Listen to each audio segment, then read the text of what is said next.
Hey, well, welcome to Main Street Living. How you guys doing out there? I am one of your co-hosts here, Quincy Carr. We got Cheryl with us, and we also got Danielle. How you ladies doing?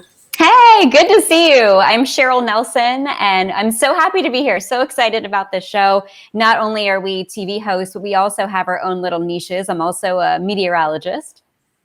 Absolutely. And I'm Danielle Alvari, obviously. Yeah, that's what that says below me, right? Yeah. So I'm actually a sportscaster based out of Los Angeles.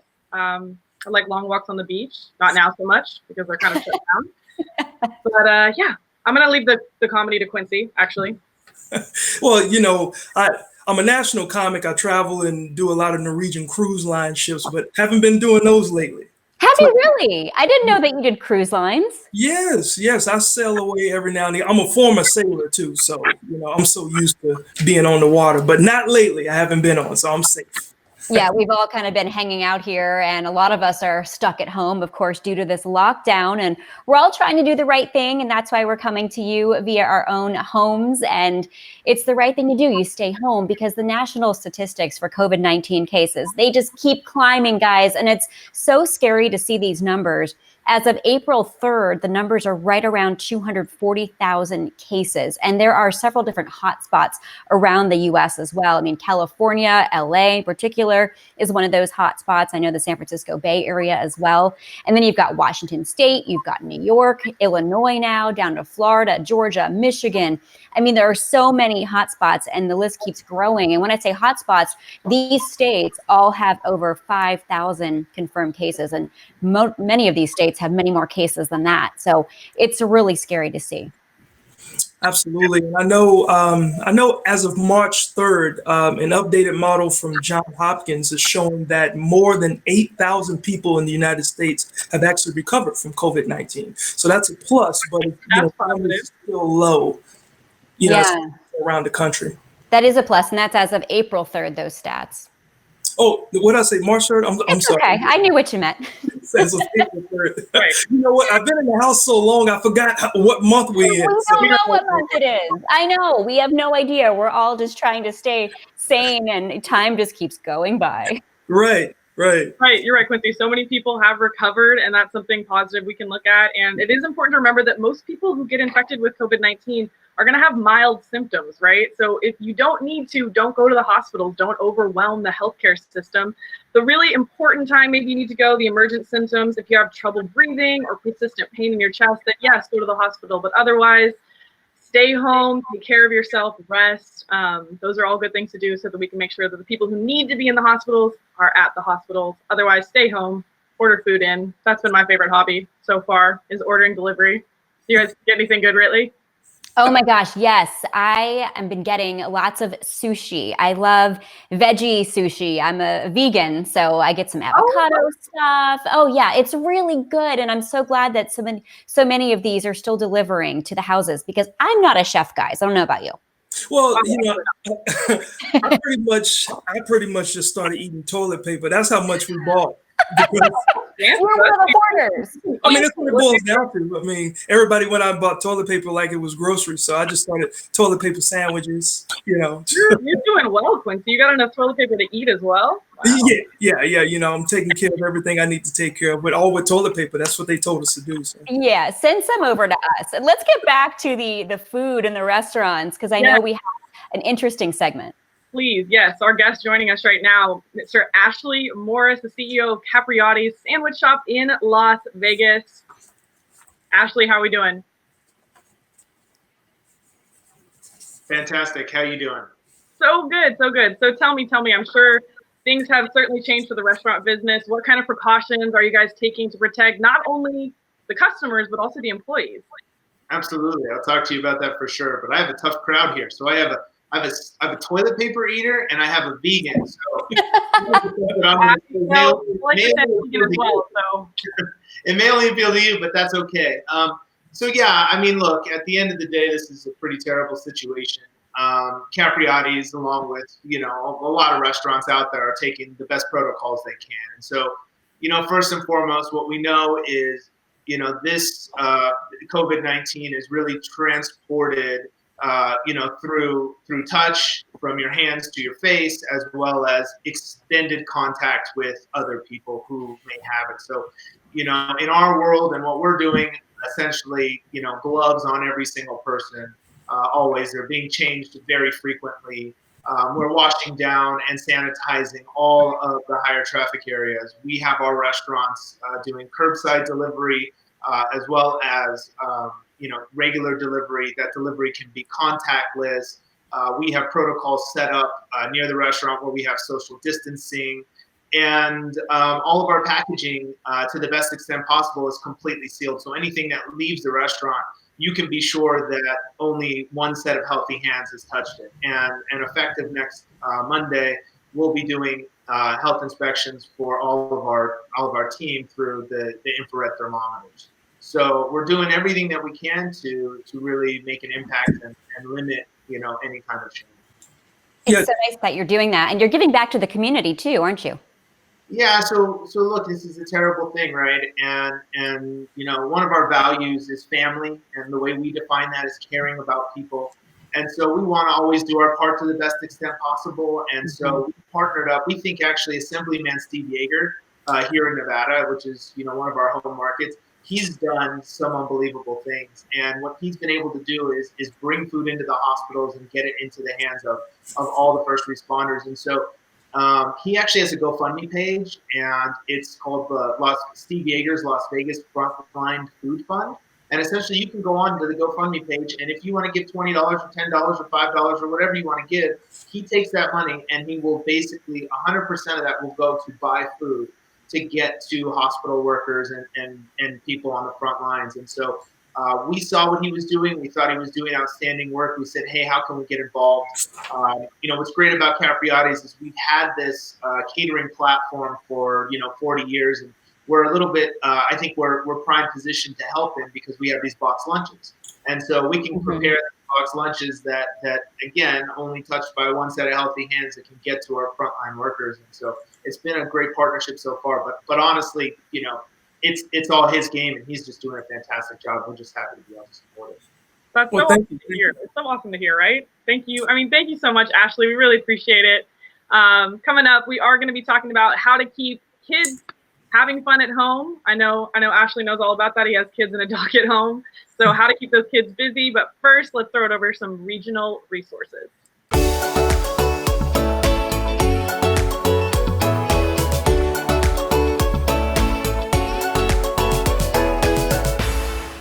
Stay up to date with COVID-19 at the Center for Disease Control's website. That's cdc.gov. Stay informed, stay at home, stay healthy.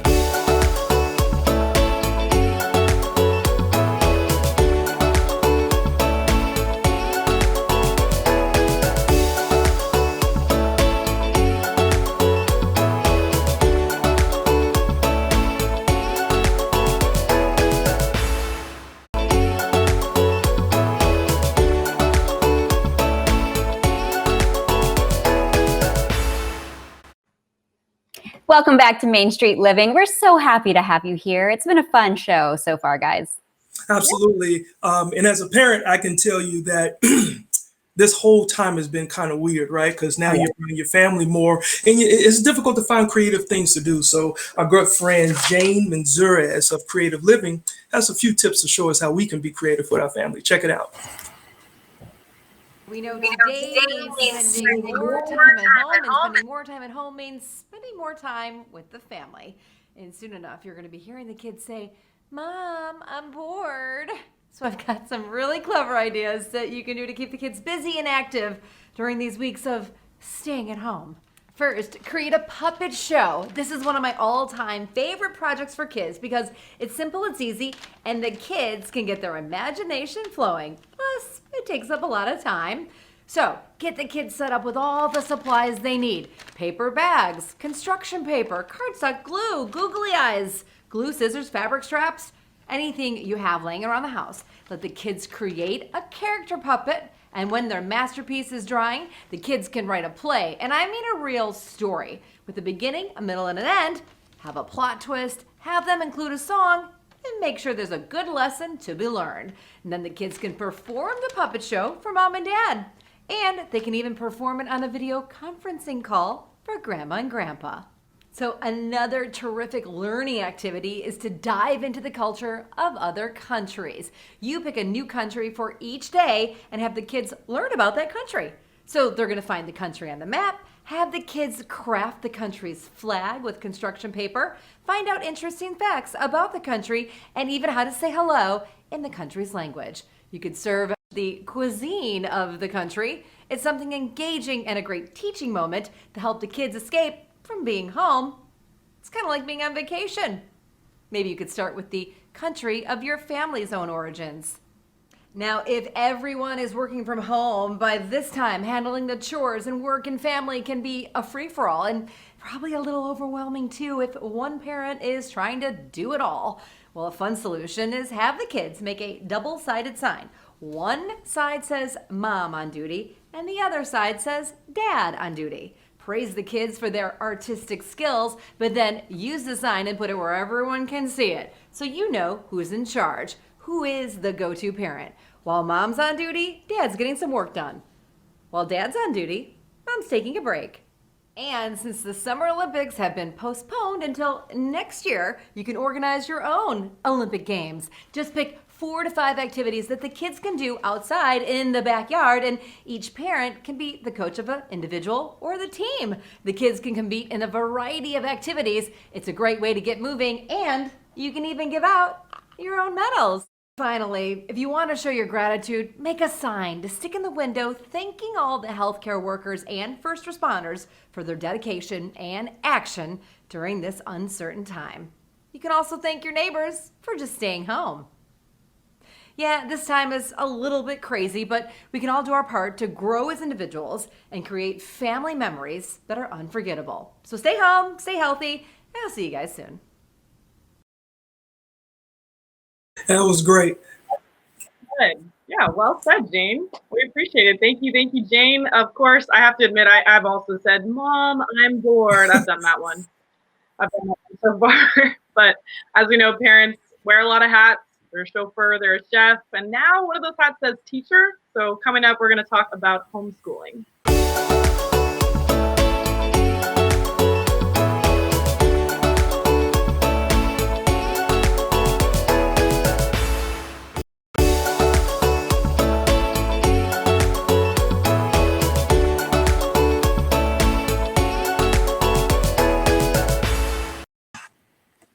Hey, well, welcome back to Main Street Living. Look, ladies, we're getting so much information today, so much helpful information. Danielle, I know you got something else for us, huh? Yeah, well, if you're like us, you're doing a lot of video chatting, you're doing even more Netflixing. So we need the bandwidth, right? So let's hear from tech expert Sarah Evans. She's going to tell us how we can maximize that bandwidth right now. Nice. Can impact bandwidth that you What might can not impact be aware of. bandwidth that Here you are might some not of the big be aware ones. of. Number one, video. Number one, If you're doing video. lots of Zooms, Google Meets, Google Hangouts, start to think about what meetings actually require video versus audio. That eats up a lot of bandwidth. If you have a gamer in the household, have them wait to do big software updates till off-peak hours. If you have in-home video monitoring like pet cams, go ahead and shut those off if you're already going to be home. You don't need to waste the bandwidth on that. If you're a Cox Panoramic Wi-Fi customer like I am, here is a sneaky mom trick. You can actually pause other devices that your kids might be using to ensure you have the most bandwidth during key times like video conference calls. And just simply take stock of the devices in your home. Find out what you actually need versus what you don't. And if you do all that and still are experiencing lag times, call your internet service provider and get the plan that works best for you. Awesome. Thank you so much, Sarah Evans, for that. That's very helpful information. I know with us, because my wife is working, our daughter is doing schoolwork, so to have enough bandwidth is very important for us. Yeah. And a nice way to kind of help us with school, just talking about schoolwork, is Ellen McDonald. She's of a Montessori school, owner and teacher of a Montessori school, to help us with a creative home environment and learning. So welcome to the show. How are you doing there, Ellen? I'm great. Thank you for having me. Awesome. Now, what you do is very important, clearly, and the most important part of that is scheduling. Like, talk to us about how you go through scheduling. Right. When you're trying to transition your house into your school environment, it's really important to try and have everything written out for your children, have it all set up so that they have clear expectations and know what to expect. Very good. And I know we're all working from home right now, it seems like, and it's hard to find a space to set up because, I mean, right now I'm basically in my living room, but other people, I mean, you have to find a space that's quiet. There's probably pets roaming around. I've got my cats all over the house. How do you know where to set up so you actually have the kids' attention? Well, I think the worst place to set up is your kitchen table. So you want to try and find you want to try and find a quiet place for your child, something that doesn't have a lot of clutter, something where everything's accessible to them, boxes of things ready to go so they don't have to go through the house sorting and rooting for things. If you could have them all in one area so they could go to that area to collect their belongings that they might need, pencils and so forth, it's the best way to help them organize. They do need to move, so don't worry if it's on the other side of the house. Good advice there. Awesome. And I know, I mean, space and schedule, I have to say, those are also just good tips for people who are working from home as well. But let's get into the curriculum. Curriculum. Well, hopefully your child's teacher and school has set up a curriculum, but it's great to be able to add to it. You want to think of things that you can do around the house, maybe nature walks that might inspire your child to learn, research. Ideally, that will help them research things and be more interested and want to find out about more things. It's good to keep a journal, some artistic endeavors with them, learn to draw. They could draw maybe events or things that they've seen. You also want to think about getting them out, walking, dancing, exercise, riding bikes, ball sports, obstacle courses, all great things. But the other thing, and I think this is the most important part of the homeschool curriculum that you might want to add in, life skills. I think those are the underused things out there. You could teach them to do laundry. This is a perfect time. You've got unlimited time with them. You can teach them how to operate the machines. Right. I love it. Yeah, make them do chores. Good. Yes. Yes, chores are very important. Prepping food, let them use a knife, maybe a very soft knife, something that's not going to cut them. But I will say, this is the most important thing. Don't do anything that's going to stress you out. If the idea of your child cutting up food is going to stress you out, don't do it.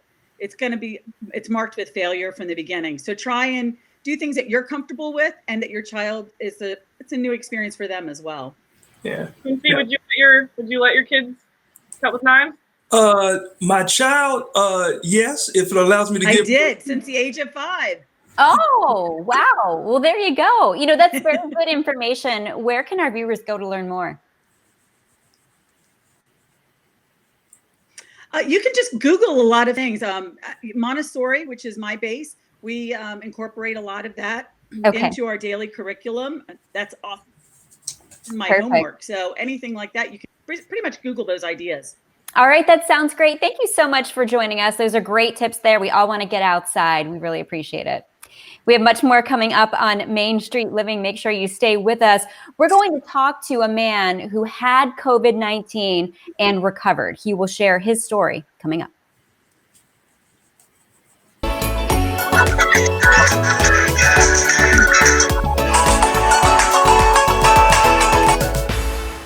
I'm done.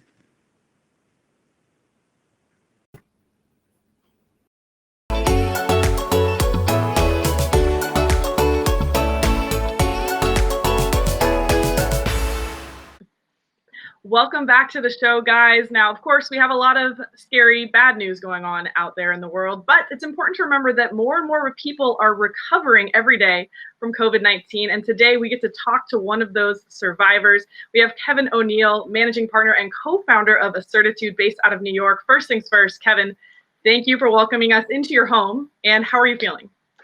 It's great to have you here in my home, and I feel terrific. It's been a couple of weeks since the symptoms went away, and right now it's all blue skies. So can you kind of walk us through your diagnosis? When did you first start feeling symptoms? How did you know? Yeah, so I was returning from a business trip to Europe on March 11th. So 3.5 weeks ago, I guess now, and the time is kind of standing still. And as I was returning, I started to feel some of these odd symptoms that everybody has become really comfortable with, or has heard a lot about, right? So I had a fever, got this dry cough that came on, and a headache.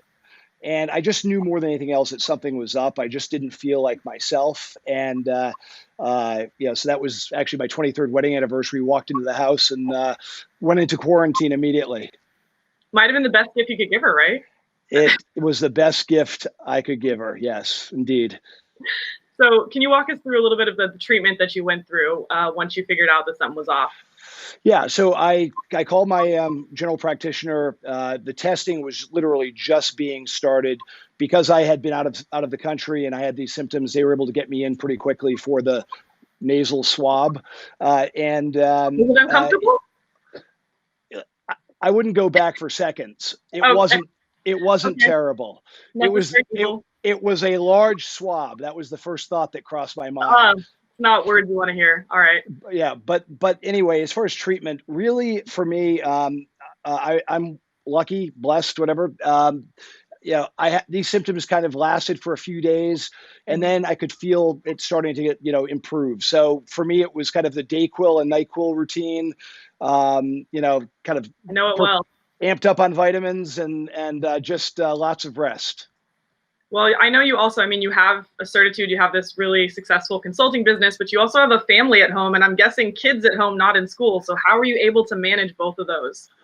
It is a new world order. It's, in fact, it's our youngest child's 18th birthday today. Oh, wow, congrats. Yeah.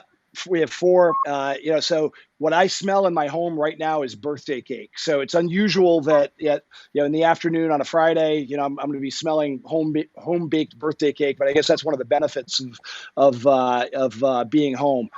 Listen, we're all fighting for bandwidth, for a place where we can go and have our video conferences because we have 4 kids who are doing online classes.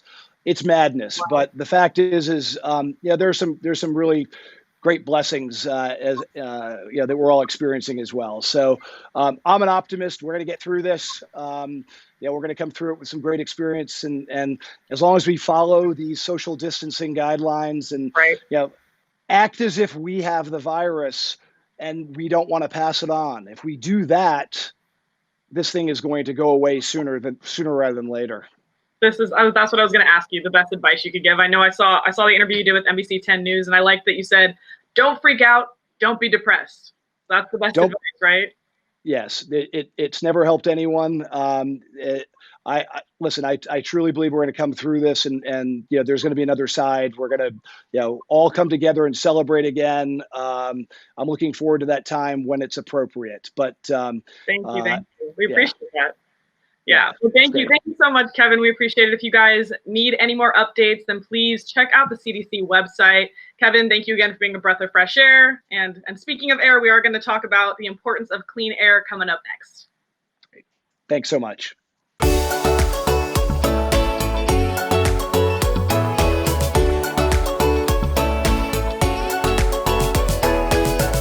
Stay up to date with COVID-19 at the Center for Disease Control's website. That's cdc.gov. Stay informed, stay at home, stay healthy.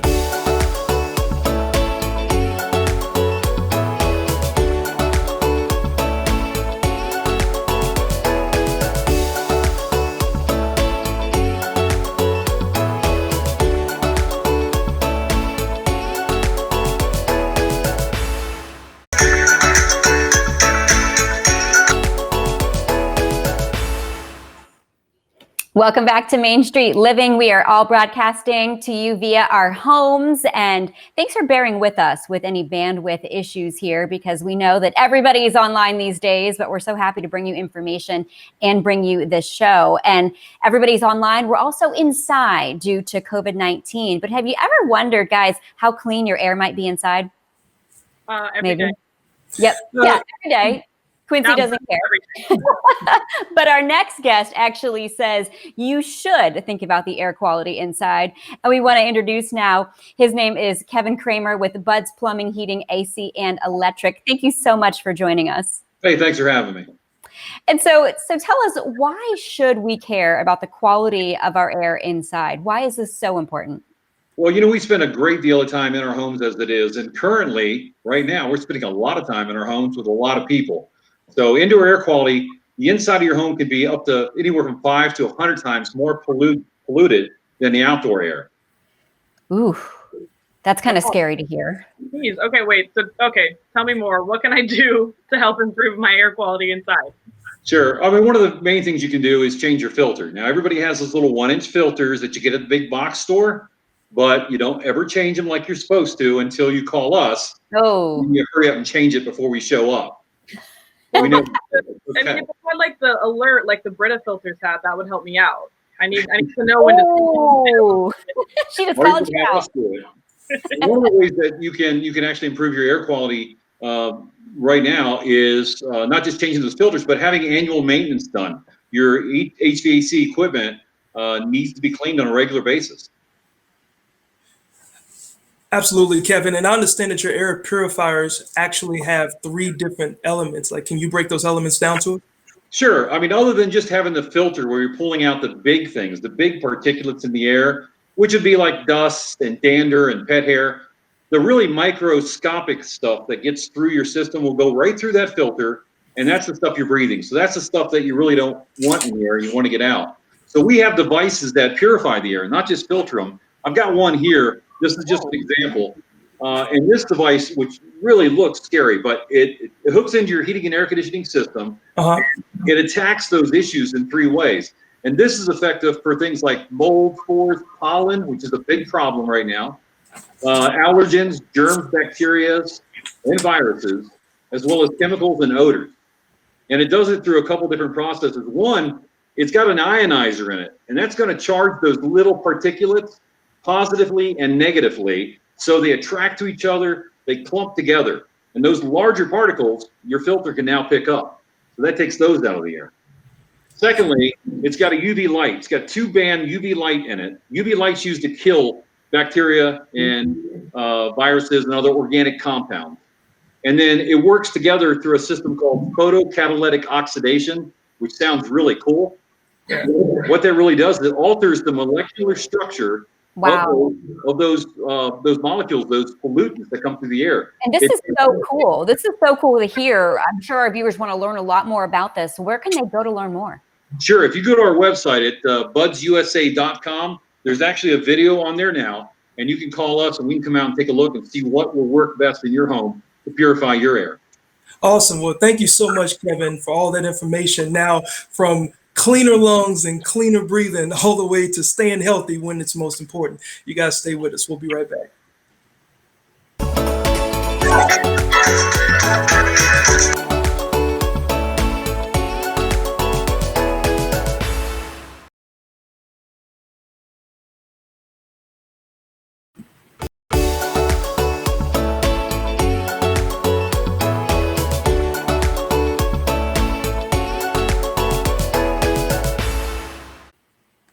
Welcome back, guys, to Main Street Living at Home Edition. And, you know, as we're all cooped up inside right now, no better time to learn a new recipe, right? So it is time for you, right? Yes. So it's time for Your Health with Erica Cardenas.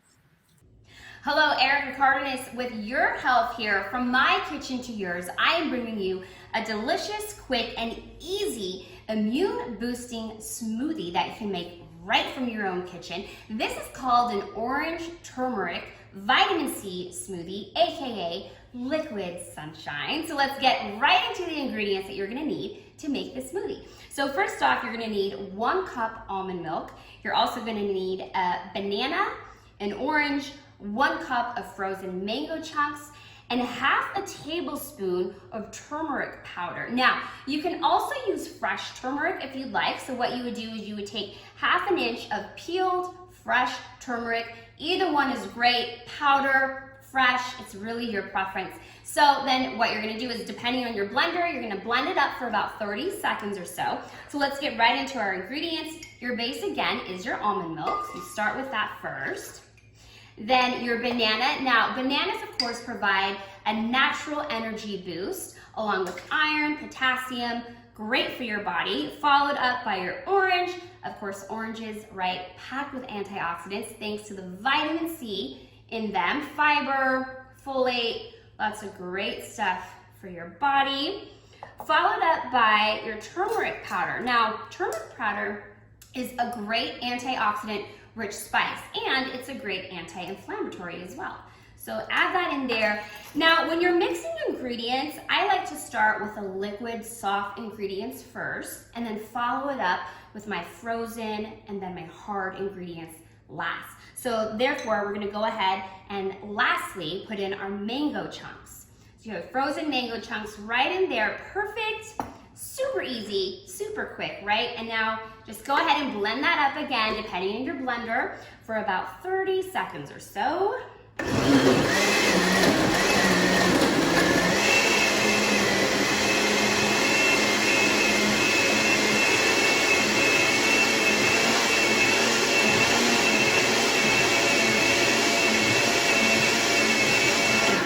All right, this looks nice and smooth.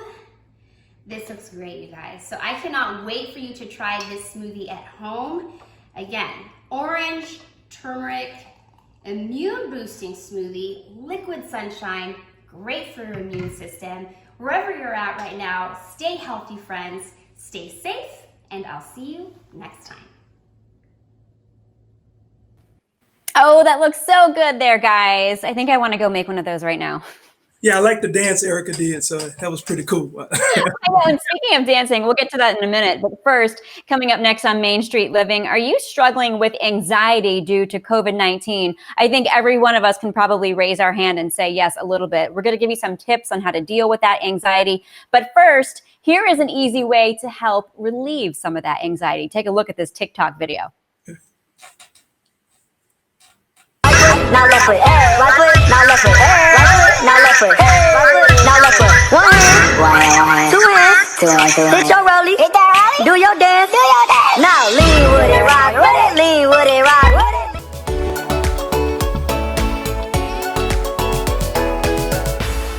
it. Stay up to date with COVID-19 at the Center for Disease Control's website. That's cdc.gov.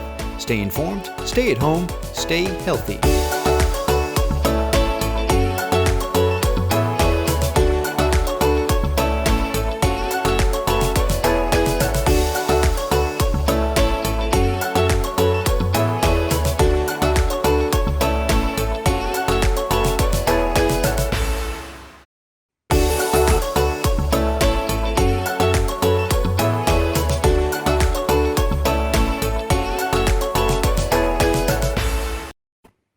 Welcome back to Main Street Living. Guys, this is a segment that we've been waiting for all show. It's all about anxiety because I think we can all relate to that with COVID-19, right? Absolutely. Yeah. A little bit too well. Oh, I know. Yeah, something that we're not proud of, but I think everybody has felt it. And so now we want to bring in an expert on anxiety. Brian Benedus, welcome to the show. Well, thank you. Thank you for having me. We're so happy to have you here. And I know that you actually have gone through anxiety for quite some time, about a decade. Tell us your story. Sure. It's actually more than a decade. I suffered from anxiety and panic for years. My first panic attack was at 16. And I found out what it was. And at 37, I'm 59 now, so you could do the math. And I actually, once I found out what it was, which was agoraphobia, the worst type of panic, which is a fear of actually leaving your safe place. In my case, was a house, was my home, and building up a very successful plastics company, all the while dealing with this beast, this fear. So that's essentially my story. But the good part about it was I cured myself. I found out what it was and I fixed myself. Brian, so tell us then, you're the expert here. So what are some of your best tips to reduce anxiety, especially when we're all stuck in this quarantine right now? We don't have a long time, but you have to change your mindset. I have tools, emotional tool. I call it my emotional toolbox. And one of them is act as if. They're very simplistic, but I'm living proof that they work, but it takes time. And I list all my tools on my website and you can read about it. But essentially you have to change your mindset. Like for instance, a fear of flying. I don't want to get on a plane, or I'm petrified to get on a plane, to, oh my God, I'm so excited to get on a plane. And it sounds so simple, and it really is. Another one's drop your armor, let it come, these type of things. But it's only anxiety. It's not a death sentence. And when you realize that as an agoraphobic, which I was, the healing starts. What about anxiety, though, about social isolation, about not being able to get out and do things and see people? Yeah, no, it's, listen, I'm human. I'm the same way. But I look at it a little differently. When you suffer from agoraphobia, it's a very dark place, and your imaginary thoughts can far exceed what is actually happening. So this COVID-19 is real. It's very real. But I choose to look at it differently. I don't let it affect me internally. I know what's going on in the world. I know everybody's nervous. But we have the smartest people in the world working on fixing this problem.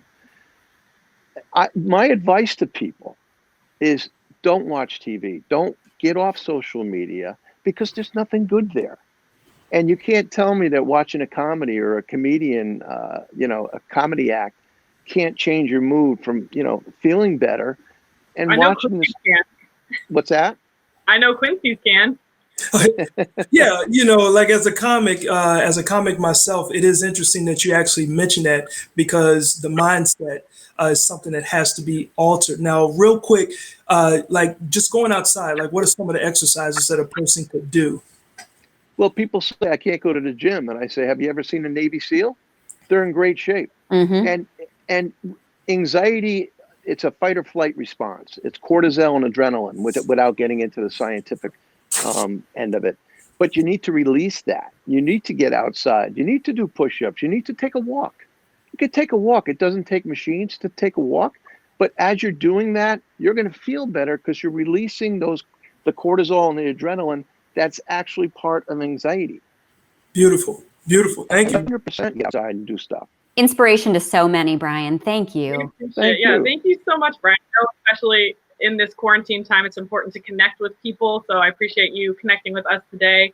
Coming up next, we are going to hear, this isn't just an American crisis, right? So next up, we have an Italian composer who's using this time to create and collaborate. But in the meantime, if you do need more info about COVID-19, please check out the CDC website.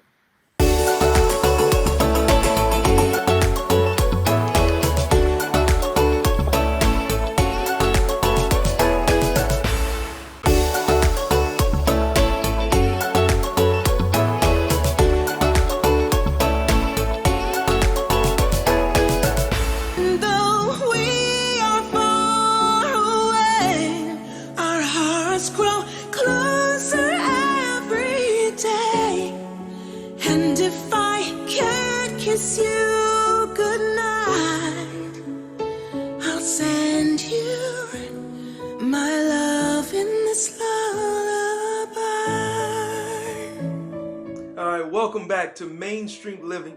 Our next guest has recently grabbed the hearts of many across the globe with his World Lullaby project.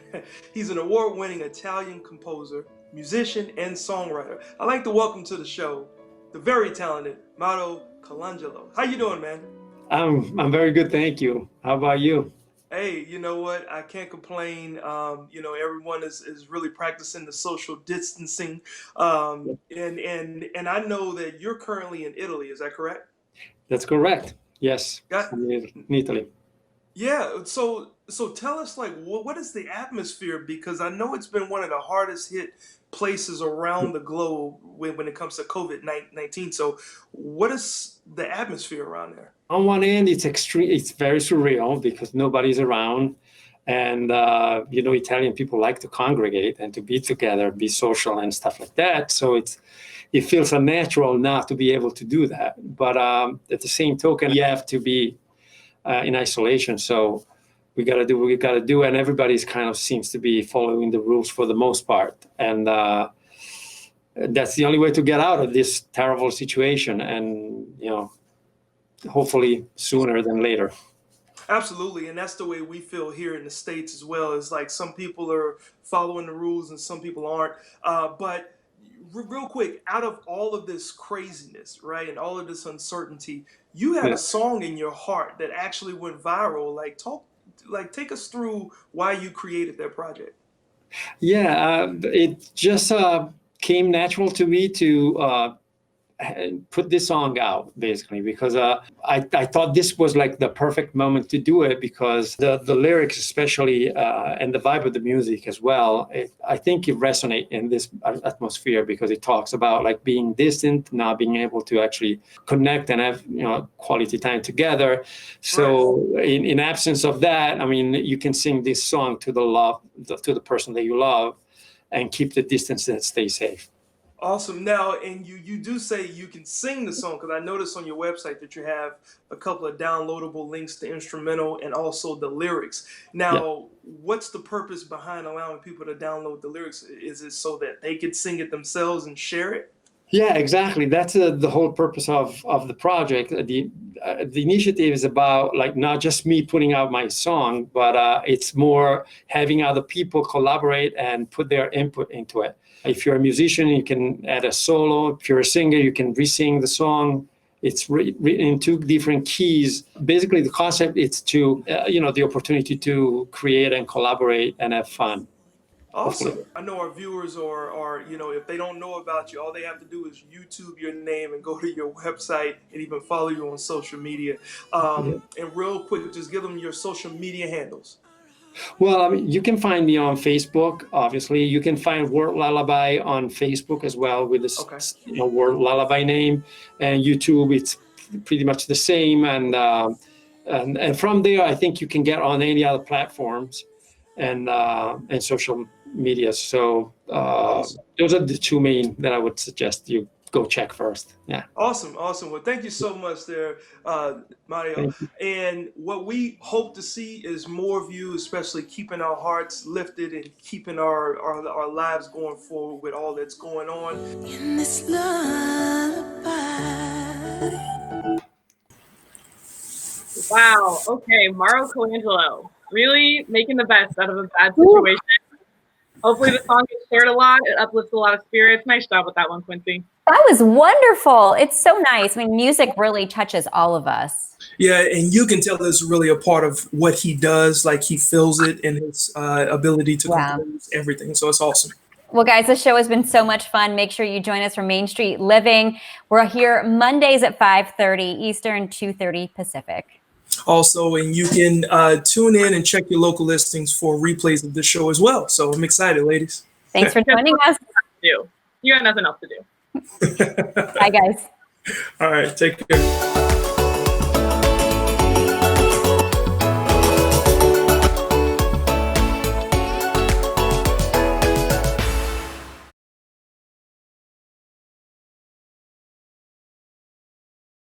Stay up to date with COVID-19 at the Center for Disease Control's website. That's cdc.gov. Stay informed, stay at home, stay healthy.